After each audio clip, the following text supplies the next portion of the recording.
Situated a little to the north of Loch Leven, Bishop Hill is part of the Lomond Hills, rising to a height of 1,500 feet. Popular with walkers, it has also been the scene of two fatal RAF crashes in 1939 and 1951.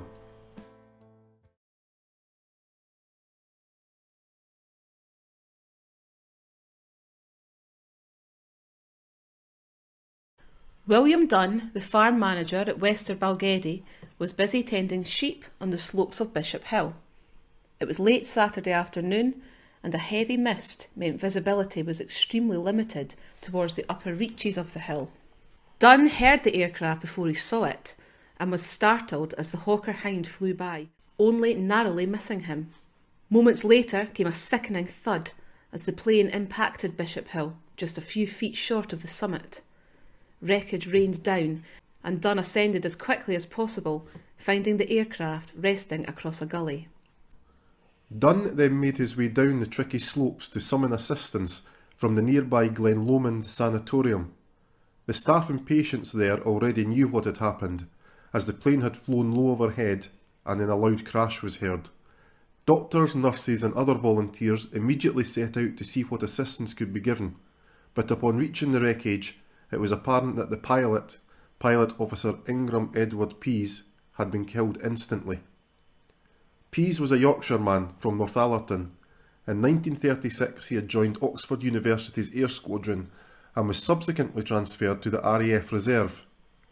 That day, 24-year-old Pease left his base at Turnhouse, near Edinburgh, where he had only arrived the previous month to join 603 Squadron, along with 3 other planes.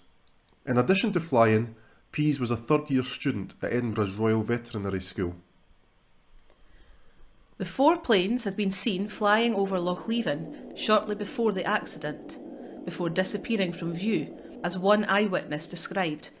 The planes entered a cloud belt, only 3 emerged. That evening, a solemn group comprising 3 policemen and 5 farm workers set out to recover Pilot Officer Pease from the crash site. It proved to be a fraught journey, as the light of a single stable lantern was all they had to see through the darkness, mist and rain. 4 hours later, after getting lost on the way back, the recovery party brought Pease's body to the sanatorium's mortuary. In the adverse weather conditions that day, Pease had either lost his way or became disorientated in the mist.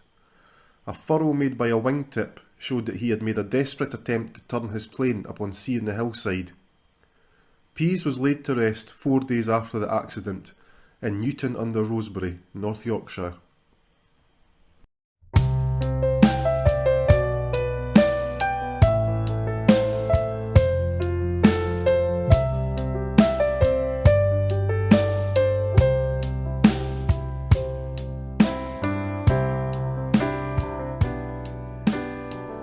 "24-year-old Welsh pilot officer Sydney Vincent Thomas was on a training flight from Lookers that Friday and flying in low cloud cover in the vicinity of Loch Leven.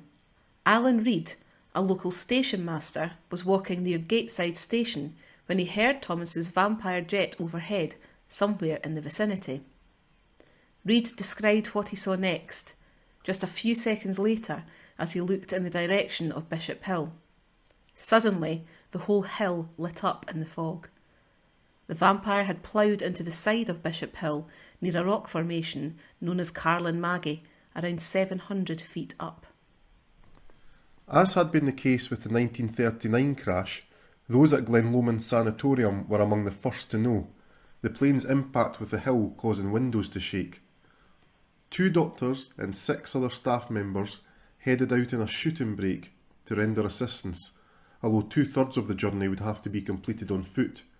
The accident site was easy to locate as the wreckage of the Vampire continued to burn, although swirling snow made progress difficult. Another pilot had also witnessed the accident and radioed Lookers with the news. The pilot had been killed instantly, and that evening an ambulance team from Lookers ascended the hill in a snowstorm to retrieve Thomas's body. The young pilot's death had been the result of flying below the cloud base and below the minimum altitude permitted. Pilot Officer Thomas's funeral took place on the Wednesday following the accident. He is buried in Cadoxton churchyard in his native Wales.